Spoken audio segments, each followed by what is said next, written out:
Good morning dear student. आज की class में हम लोग सॉल्व करेंगे मैथमेटिक्स के मोस्ट इंपॉर्टेंट टॉप 10 क्वेश्चंस को। डियर स्टूडेंट, ये टॉप 10 क्वेश्चन ऐसे क्वेश्चन होंगे जो आपके पॉलिटेक्निक अथवा आईईआरटी एंट्रेंस एग्जाम में बार बार पूछे गए क्वेश्चन हैं। तो प्रत्येक क्वेश्चन के सॉल्यूशन को डियर स्टूडेंट बिल्कुल कॉन्सेप्ट के साथ आपको बताने वाला हूं, और आपको भी चेक करना है कि हम 10 क्वेश्चन में कितने क्वेश्चन का आंसर बिल्कुल सही सही दे पा रहे हैं। तो डियर स्टूडेंट, प्रत्येक क्वेश्चन के कॉन्सेप्ट को आप बिल्कुल अच्छी तरीके से ध्यान से समझते हुए चलिएगा, क्योंकि प्रत्येक क्वेश्चन में यानी कि जितने भी क्वेश्चन दिए गए हैं, टोटल क्वेश्चन में भिन्न भिन्न टाइप के कॉन्सेप्ट हैं। प्रत्येक क्वेश्चन में आपको डिफरेंट डिफरेंट कॉन्सेप्ट सीखने को मिलेगा। तो प्रत्येक क्वेश्चन को बिल्कुल ध्यान से अच्छी तरीके से समझिएगा। सबसे पहले डियर स्टूडेंट, प्रत्येक क्वेश्चन को आप लोग अपने आप से सॉल्व करने का प्रयास कीजिएगा और खुद अपने आप को जांचिएगा मेरे डियर स्टूडेंट कि 10 क्वेश्चन में कितने क्वेश्चन का आंसर हम लोग सही सही दे पा रहे हैं। तो डियर स्टूडेंट, स्टार्ट करेंगे आज की क्लास को। तो क्वेश्चन नंबर 1 आपके सामने है। ध्यान से इस क्वेश्चन को देखिएगा और बताइएगा डियर स्टूडेंट इस क्वेश्चन का कौन सा ऑप्शन सही होगा। तो क्वेश्चन नंबर 1 आपसे इस प्रकार से पूछा गया है, ऊंचाई 14 सेंटीमीटर वाले एक लंबवृत्तीय बेलन का वक्रपृष्ठीय क्षेत्रफल 88 सेंटीमीटर स्क्वायर है, तो बेलन के आधार का व्यास क्या होगा, ये आपको बताना है। तो बिल्कुल सिंपल सा क्वेश्चन है जो कि आपका मेंसुरेशन से पूछा गया है। आपको बेलन के आधार का व्यास क्या है ये आपको बताना है। तो बहुत ही सिंपल सा क्वेश्चन है। आपको बेलन का वक्रपृष्ठ दे रखा है 88 वर्ग सेंटीमीटर। तो बेलन का वक्रपृष्ठ क्या होता है? बेलन का वक्रपृष्ठ बराबर आपका होता है 2 पाई आर एच, जिसकी वैल्यू आपको दे रखा है 88 वर्ग सेंटीमीटर। आपको बताना है बेलन का व्यास क्या होगा। तो यहाँ पर 2 पाई की वैल्यू हम रख देते हैं 22/7। आर की वैल्यू आपको नहीं पता है। ऊंचाई आपको 14 सेंटीमीटर दे रखा है, बराबर है आपका 88 सेंटीमीटर। यहां से हम 7 से 14 को काटेंगे तो 2 बार में कटेगा। 22 से 88 को काटेंगे तो 4 बार में कैंसिल होगा। वहीं पर 2 से हम 4 को काट देंगे 2 बार में, और इस 2 से हम 2 को कैंसिल कर देते हैं 1 बार में। तो यहां से आपको r की वैल्यू मिल जाएगी 1 सेंटीमीटर। यानी बेलन की जो त्रिज्या है वो आपको मिल गया 1 सेंटीमीटर, लेकिन आपको बताना है बेलन का व्यास। तो जो आपका बेलन का व्यास होता है डियर स्टूडेंट, वो आपका त्रिज्या का दोगुना होता है। यदि त्रिज्या 1 सेंटीमीटर होगा तो बेलन का व्यास आपका 2 सेंटीमीटर होगा। इस तरीके से क्वेश्चन नंबर 1 का जो राइट आंसर होगा वो आपका ऑप्शन नंबर डी सही हो जाएगा। बेलन का व्यास 2 सेंटीमीटर हो जाएगा। बिल्कुल सिंपल सा क्वेश्चन था जो मेंसुरेशन से था। दूसरा क्वेश्चन भी डियर स्टूडेंट आपका मेंसुरेशन से है। तो दूसरे क्वेश्चन को भी आप बिल्कुल ध्यान से अच्छी तरीके से पढ़िए और इस क्वेश्चन को सॉल्व करने का प्रयास कीजिए कि इस क्वेश्चन का कौन सा ऑप्शन सही होगा। तो क्वेश्चन नंबर 2 आपसे इस प्रकार से पूछा गया है, एक शंकु की ऊंचाई 16 सेंटीमीटर है और आधार की त्रिज्या 12 सेंटीमीटर है, पृष्ठीय क्षेत्रफल ज्ञात कीजिए। यानी कि आपको शंकु का पृष्ठीय क्षेत्रफल क्या होगा ये आपको बताना है। तो सबसे पहले डियर स्टूडेंट कौन कौन सी वैल्यू दे रखा है वो हम नोट कर लेते हैं। तो इस तरीके से हमने एक छोटा सा शंकु बना रखा है। यहाँ पर इन्होंने बेलन शंकु की जो ऊंचाई दे रखा है वो आपको दे रखा है 16 सेंटीमीटर। यानी शंकु की ऊंचाई आपको दे रखा है 16 सेंटीमीटर, और शंकु की जो त्रिज्या दे रखा है वो आपको दे रखा है 12 सेंटीमीटर। तो आपको शंकु का पृष्ठीय क्षेत्रफल ज्ञात करना है। तो शंकु का पृष्ठीय क्षेत्रफल तभी ज्ञात कर सकते हैं जब आपको शंकु की तिर्यक ऊंचाई पता हो। जब आपको शंकु की तिर्यक की ऊंचाई पता होगी तभी आप शंकु का पृष्ठीय क्षेत्रफल ज्ञात कर सकते हैं। तो यहाँ से हम नामकरण कर देते हैं ए, इसका नाम बी कर देते हैं, यहाँ पर सी। यानी कि हमको कर्ण की वैल्यू निकालना है, हमको आधार की वैल्यू पता है और ऊंचाई भी पता है, किसमें? त्रिभुज ए बी सी में। तो यहाँ पर हम कर्ण की वैल्यू निकाल लेते हैं, यानी AC की वैल्यू निकाल लेते हैं। तो AC का स्क्वायर बराबर क्या हो जाएगा? AB का स्क्वायर प्लस BC का स्क्वायर। तो AB की वैल्यू है 12, 12 का स्क्वायर करिएगा तो 144 प्लस का BC का स्क्वायर, BC की वैल्यू 16 है, 16 का स्क्वायर करोगे तो 256 मिलेगा। तो यहां से आपको AC का स्क्वायर बराबर मिल जाएगा 400। तो AC की वैल्यू आपको कितनी मिल जाएगी? AC की वैल्यू आपको मिल जाएगी 20 सेंटीमीटर। आपने तिर्यक ऊंचाई निकाल लिया 20 सेंटीमीटर। अब आप आसानी से शंकु का पृष्ठीय क्षेत्रफल ज्ञात कर सकते हो। शंकु का पृष्ठीय क्षेत्रफल बराबर क्या होता है? पाई आर एल। तो पाई की वैल्यू हम रख देते हैं 3.14, आर की वैल्यू आपका है 12 सेंटीमीटर और यल की वैल्यू आपने निकाला है 20 सेंटीमीटर। ठीक है, यहां से आप सॉल्व कर लो तो 3.14 गुणे 12 का गुणा 20 में करोगे कितना होगा? 12 गुना 24 यानी 240 होगा। ठीक है, यहां से हम सॉल्व करते हैं तो ध्यान से देखिएगा, एक जीरो है तो एक जीरो चिपका दो। अब देखो 24 का गुणा कराते हैं तो 24 चौको 96 को 6 हासिल बचेगा 9 और 24 से कम 24 और 9 कितना होता है? 33, 33 को 3 हासिल बचेगा 3 और 24 तिया 72 और 3 कितना होगा? 75। कितने अंक पे दशमलव लगाना है आपको? 2 अंक पे दशमलव लगाना है तो 2 अंक पे मैंने दशमलव लगा दिया। इस तरीके से शंकु का जो पृष्ठीय क्षेत्रफल होगा वो 753.60 सेंटीमीटर स्क्वायर हो जाएगा। यही आपका राइट आंसर होगा। इस तरीके से डियर स्टूडेंट क्वेश्चन नंबर 2 का ऑप्शन नंबर डी जो है बिल्कुल राइट आंसर होगा। देखते हैं डियर स्टूडेंट क्वेश्चन नंबर 3 जो कि आपका गुणनखंड से पूछा गया है। बिल्कुल सिंपल और आसान सा क्वेश्चन है, आप ध्यान से देखिएगा डियर स्टूडेंट क्वेश्चन नंबर 3 को। तो क्वेश्चन नंबर 3 आपका इस प्रकार से पूछा गया है कि p पे पावर 4 माइनस का 81 का गुणनखंड क्या होगा, ये आपको बताना है। p पे पावर 4 माइनस का 81 का गुणनखंड क्या होगा, ये आपको बताना है। तो इसको हम क्या लिख सकते हैं?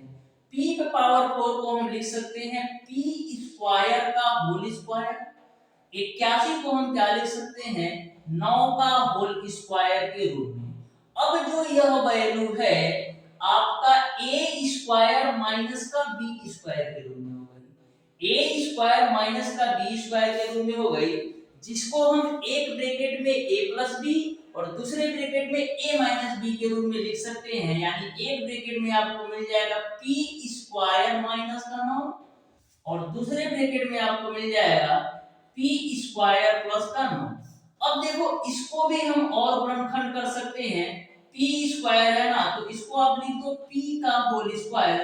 9 को हम लिख सकते हैं 3 का होल स्क्वायर, ये बड़ा ब्रैकेट लगा दो और साइड में आपका p स्क्वायर प्लस का 9 है तो p स्क्वायर प्लस का 9 नोट कर लेना है। यहां से देखो फिर आपका a स्क्वायर माइनस का b स्क्वायर के रूप में है, जिसको हम a प्लस बी इंटू का a माइनस बी के रूप में लिख सकते हैं। यानी कि आपको मिल जाएगा p प्लस 3 और p माइनस का 3 यहां से और साइड में आपका p स्क्वायर प्लस का 9 है।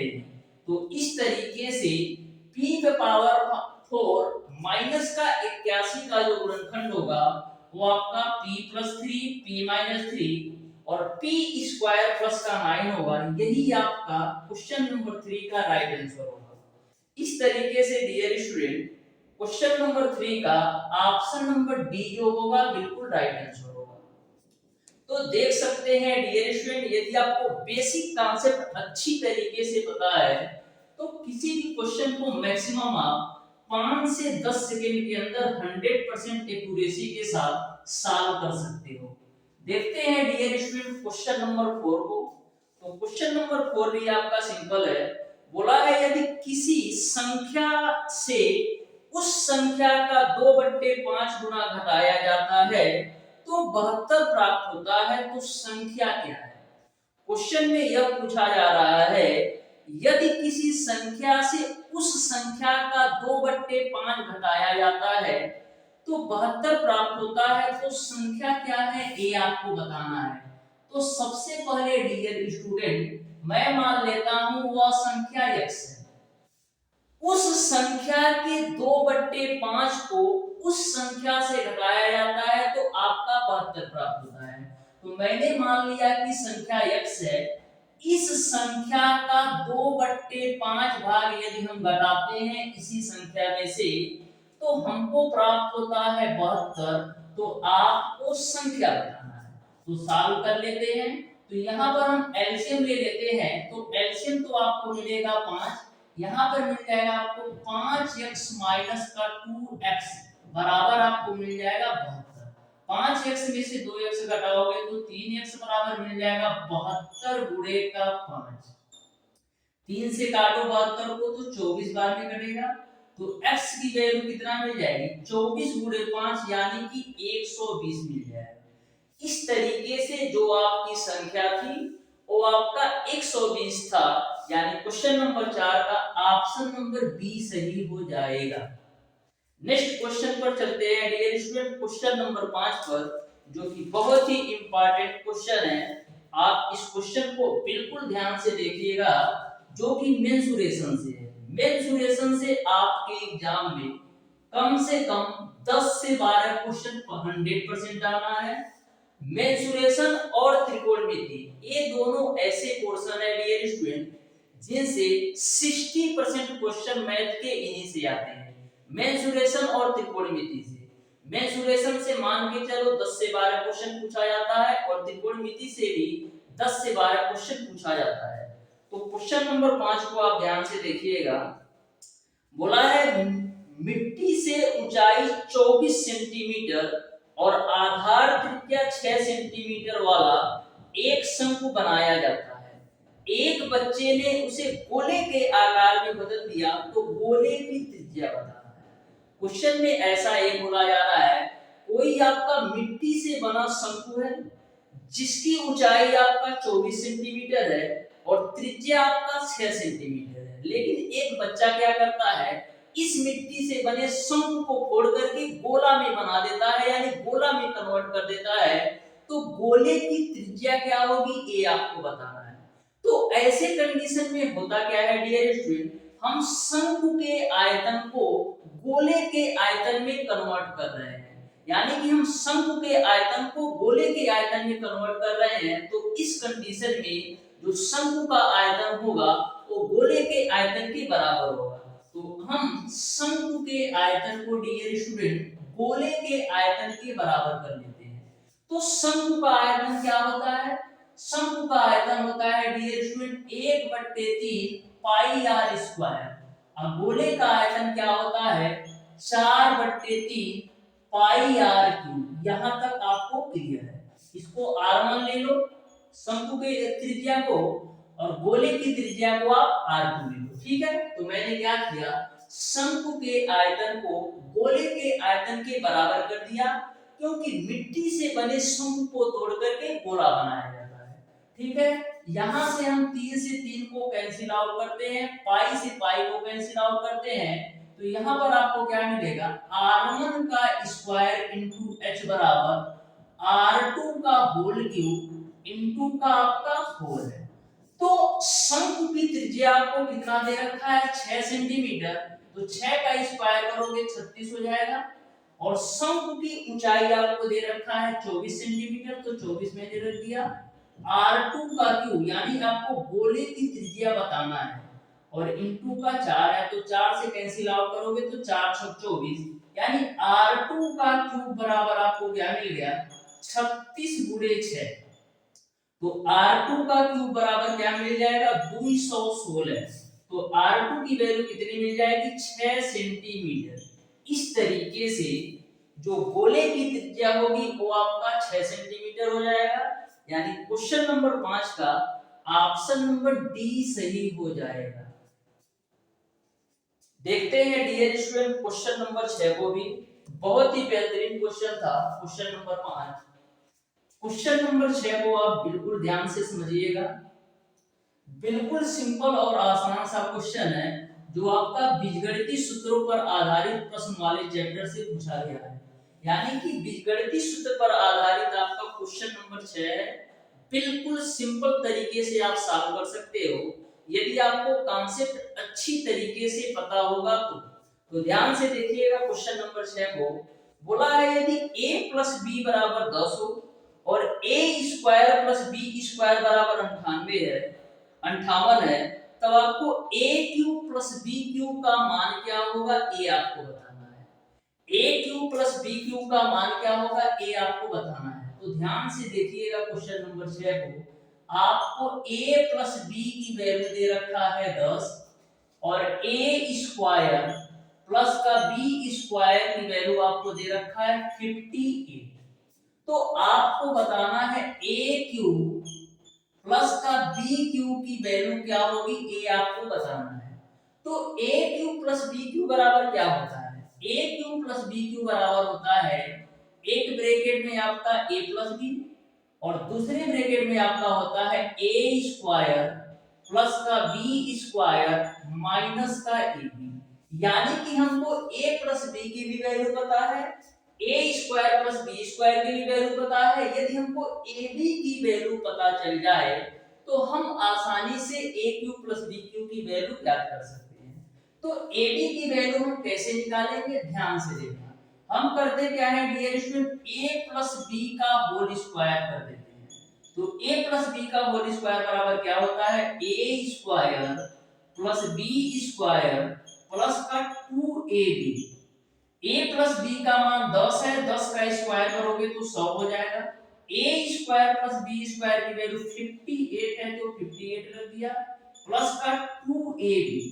अब 100 में से 58 घटाओगे तो मिल जाएगा कितना 100 में से 58 घटाओगे तो आपको मिल जाएगा 42 बराबर 2ab। 2 से काट देते हैं तो 21 बार में कटेगा यानी a इंटू बी की वैल्यू आपने निकाल लिया 21। अब सारी वैल्यू आपको पता चल गई, अब आसानी से सॉल्व कर सकते हो।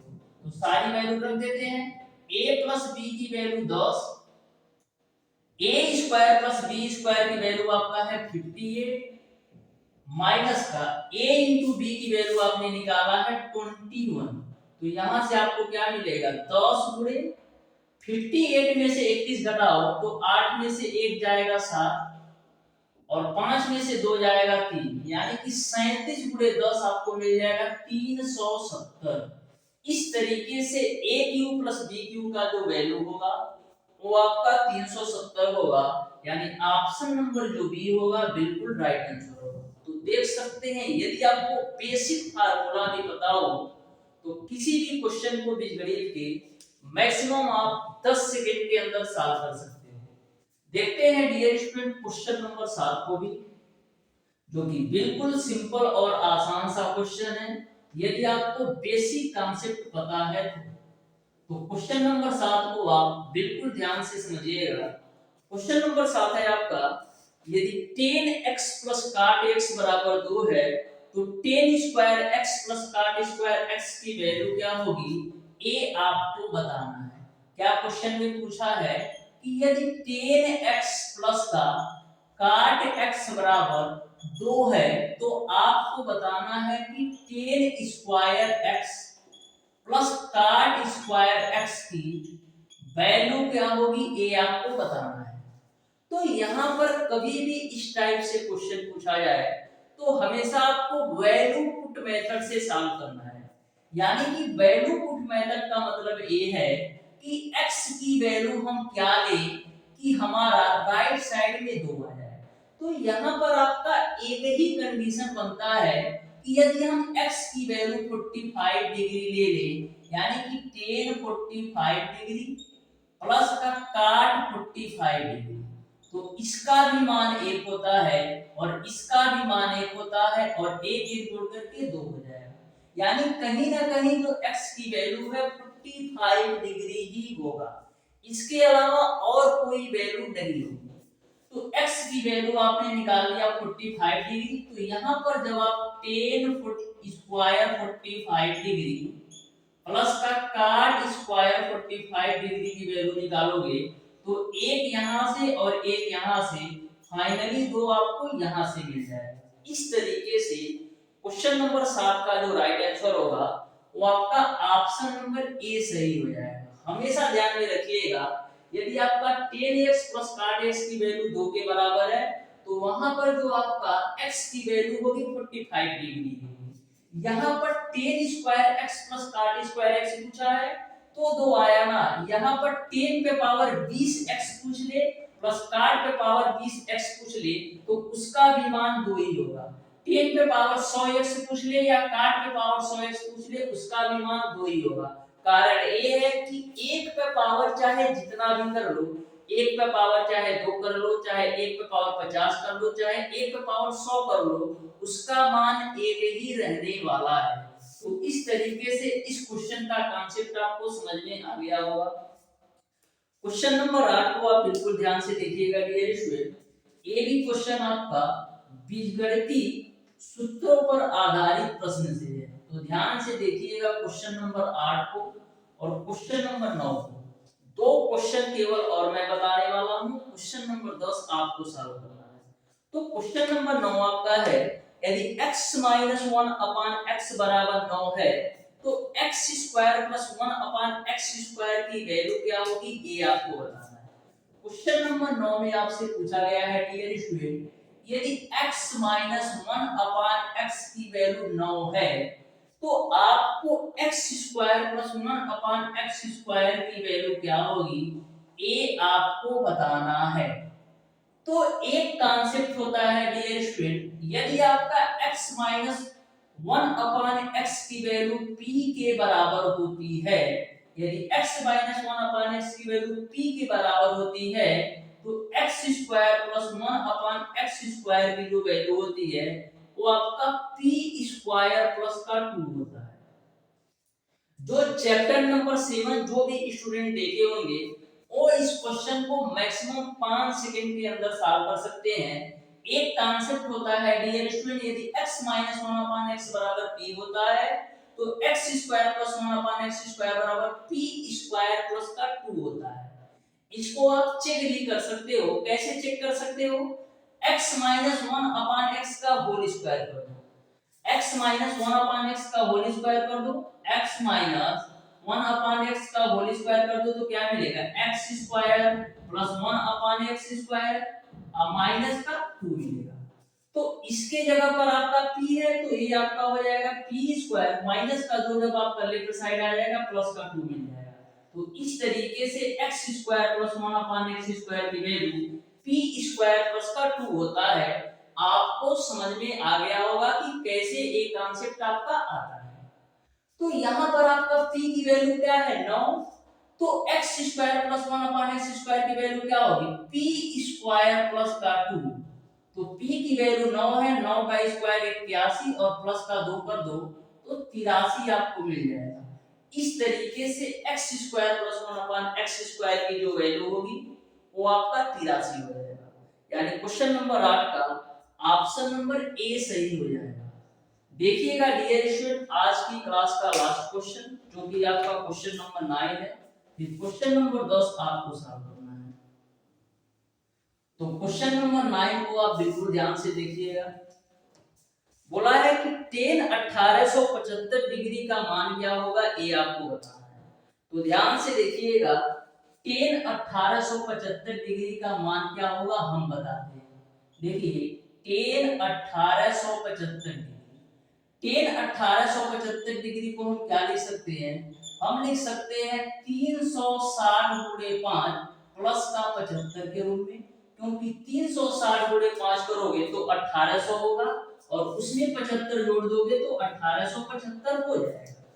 अब देखो tan 360 प्लस थीटा क्या होता है, tan थीटा यानी tan 75 डिग्री। अब देखो tan 75 डिग्री को हम क्या लिख सकते हैं, हम लिख सकते हैं tan 45 डिग्री प्लस का 30 डिग्री के रूप में। अब हमको हमको यहाँ पर फार्मूला अप्लाई कर देना है 10a प्लस b का। तो 10a प्लस b का फार्मूला क्या होता है? 10a प्लस का 10b डिवाइडेड बाई 1 माइनस का 10a इंटू का 10b। ये आपका 10a प्लस b का फार्मूला होता है। अब सारी वैल्यू रख दो। तो 10 45 डिग्री का मान 1, 10 30 डिग्री का मान 1 बट्टे कड़ी में 3 बट्टे 1 माइनस का 10 45 डिग्री का मान 1 और 10 30 डिग्री का मान 1 बट्टे कड़ी में 3। तो 1 बट्टे कड़ी में 3 का 1 में गुणा कराओगे 1 बट्टे कड़ी में 3 ही मिलेगा। अब आगे देखिएगा, यहाँ पर हम एलसीएम लेके सॉल्व कर लेते हैं। तो एलसीएम लेके सॉल्व करोगे तो ऊपर मिलेगा आपको कौड़ी में 3 धन 1 बट्टे का कौड़ी में 3। नीचे में भी आप एलसीएम लेके सॉल्व करो तो क्या मिलेगा? कौड़ी में 3 माइनस का 1 बट्टे का कौड़ी में 3। हाई कौड़ी में 3 से कौड़ी में 3 कैंसिल आउट होगा। तो फाइनली आपको मिल जाएगा कौड़ी में 3 धन 1 बट्टे का कौड़ी में 3 माइनस 1। यही आपका राइट आंसर होगा। इस तरीके से क्वेश्चन नंबर 9 का जो राइट आंसर होगा वो आपका ऑप्शन नंबर डी सही हो जाएगा। इस तरीके से डियर स्टूडेंट, आज की क्लास में मैंने आपको बताया है मैथमेटिक्स के मोस्ट इंपॉर्टेंट टॉप 10 ऐसे क्वेश्चन जो आपके पॉलिटेक्निक अथवा आईईआरटी एंट्रेंस एग्जाम में मल्टीपल टाइम पूछे गए क्वेश्चन थे। तो प्रत्येक क्वेश्चन के कॉन्सेप्ट आपको अच्छी तरीके से समझ में आ गया होगा। ये रहा आपका क्वेश्चन नंबर 10। इस क्वेश्चन को आप अच्छी तरीके से सॉल्व कीजिएगा और इस क्वेश्चन का कौन सा ऑप्शन सही होगा कमेंट बॉक्स में कमेंट करके जरूर बताइएगा। तो डियर स्टूडेंट, मिलते हैं नेक्स्ट क्लास में, तब तक के लिए धन्यवाद।